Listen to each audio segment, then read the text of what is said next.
Trump इंतज़ामिया गज़ा में जंग बंदी वारे मनसूबे जे ॿिए मरहले जी शुरूआत जो ऐलान करे छॾियो आहे। मनसूबे तहत इसराइली फ़ौज जो मुकमल इनख़ला, हमास खे गैर मुसल्ह करण ऐं टेक्नोक्रेट हुक्मरान मुक़ररु करण समेत गज़ा जे नई सिर अॾावत खे ॿिए मरहले जा बुनियादी नुक़्ता क़रार ॾिनो वियो आहे। जेतोणीकि अमन मनसूबे जे पहिरें मरहले में गज़ा अंदरि जंग बंदी लागू थी, पर माहिरनि मूजिबि गज़ा जी सूरत हाल मुकमल तौर ते मुस्तहकम न थी सघी ऐं इंसानी हालतूं बि ॻणतीअ जोॻियूं रहियूं।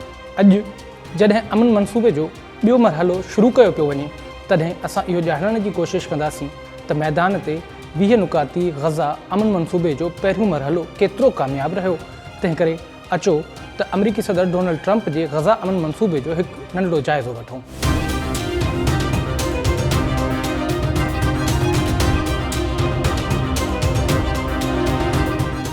ट्रंप इंतज़ामिया अमन मनसूबे जे ॿिए मरहले तहत गज़ा लाइ हिकु नओं सियासी ऐं इंतज़ामी ढांचो मुतारिफ़ करायो आहे। व्हाइट हाउस मूजिबि गज़ा अमन मनसूबे ते अमल दरामद लाइ अमरीकी सदर डोनाल्ड ट्रंप जे सरबराहीअ में गज़ा बोर्ड ऑफ पीस जे नाले सां हिकु नओं इदारो क़ाइमु कयो वियो आहे। बरतानिया जो अॻूणो वज़ीर आज़म टोनी ब्लेयर ऐं अमरीकी परॾेही वज़ीर मार्को रूबियो हिन एग्ज़ीक्यूटिव बोर्ड जे बानी मेंबरनि में शामिल हूंदा। इन खां अलावा अमरीका जो विच ओभर लाइ ख़ुसूसी नुमाइंदो ऐं रियल एस्टेट कारोबारी शख़्सियत स्टीव विटकोफ, सदर ट्रंप जो नाठी जेरेड कुशनर, न्यूयॉर्क में क़ाइमु वॾी निजी सीड़पकारी कंपनी अपोलो ग्लोबल मैनेजमेंट जो CEO mark Rowan, world bank जो सदर अजय बंगा ऐं अमरीकी क़ौमी सलामती जो सलाहकार Robert Gabriel Gaza board of peace जा एग्ज़ीक्यूटिव बानी मेंबर हूंदा।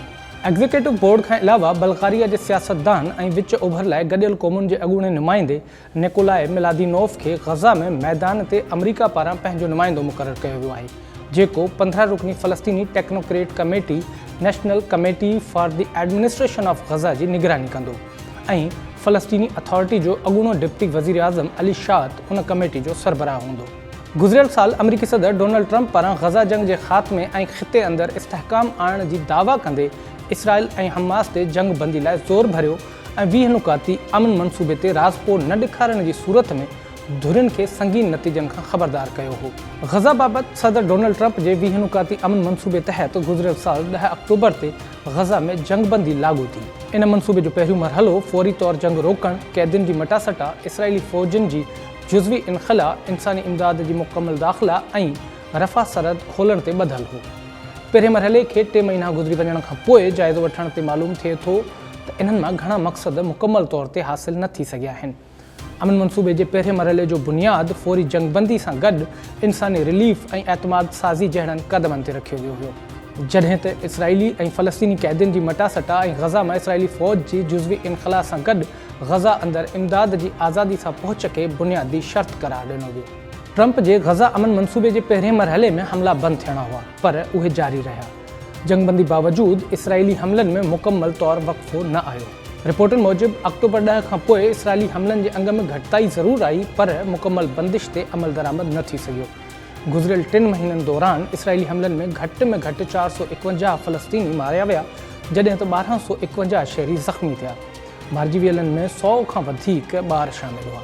अमन मनसूबे जे पहिरें मरहले में कैदियुनि जी मटासटा वारे मामले खे बि जुज़वी कामयाबी मिली सघी ऐं जंग बंदी तहत हमास सभई 20 ज़िंदा इसराइली कैदी आज़ादु कया ऐं फ़ौत थियल 28 कैदियुनि मां 27 जा लाश वापसि कया। उन जे बदिले में इसराइल लॻभॻि 2000 फ़लस्तीनी कैदी आज़ादु कया। बाद में हमास अॻुवाणनि इल्ज़ाम हयो त मुआदे मूजिबि इसराइल पारां सभई कैदी औरतूं ऐं ॿार आज़ादु न कया विया आहिनि, जॾहिं त केतिरा ई डॉक्टर अञा ताईं इसराइली हिरासत में आहिनि।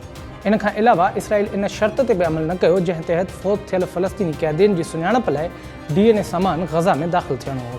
ट्रंप जे अमन मनसूबे तहत इसराइली फ़ौजनि जी वापसी थियणी हुई, पर उहो अमल बि अधूरो रहियो। मनसूबे मूजिबि इसराइली फ़ौजनि खे गज़ा अंदरि मुक़ररु कयल येलो लाइन खां पोइते अचिणो हो, जेका गज़ा जे अध खां वधीक इलाइक़े ते मुश्तमिल हुई।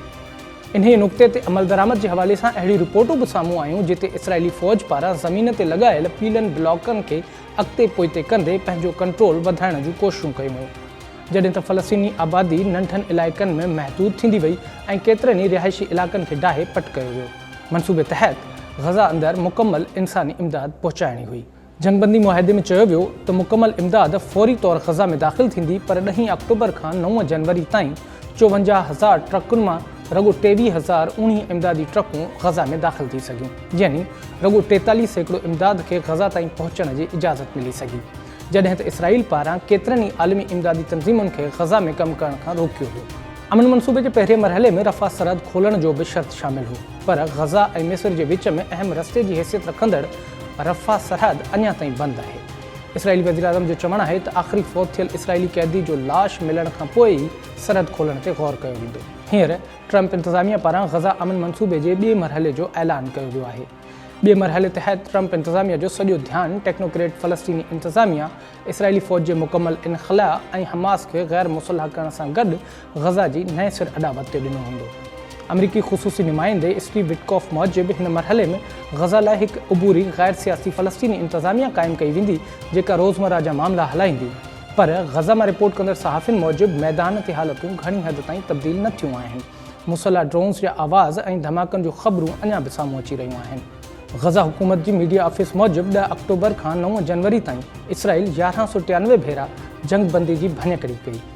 अल जज़ीरा जे हिकु तजज़िये मूजिबि जंगबंदी जे 97 ॾींहनि मां रुॻो 15 ॾींहं अहिड़ा गुज़रिया जॾहिं ग़ज़ा अंदरि को बि हमिलो या जानी नुक़सानु रिपोर्ट न थियो। अॼु जॾहिं अमरीका ॿिए मरहले जी शुरूआति जो ऐलान करे चुको आहे, पर पहिरें मरहले जे अधूरी अमलदारी सबबि केतिरा ई सवाल अञा बि बाक़ी आहिनि ऐं ग़ज़ा में जंगबंदी, अमन ऐं इस्तेहकाम जूं दावाऊं मैदान ते हक़ीक़तुनि सां टकराव में नज़र अची रहियूं आहिनि।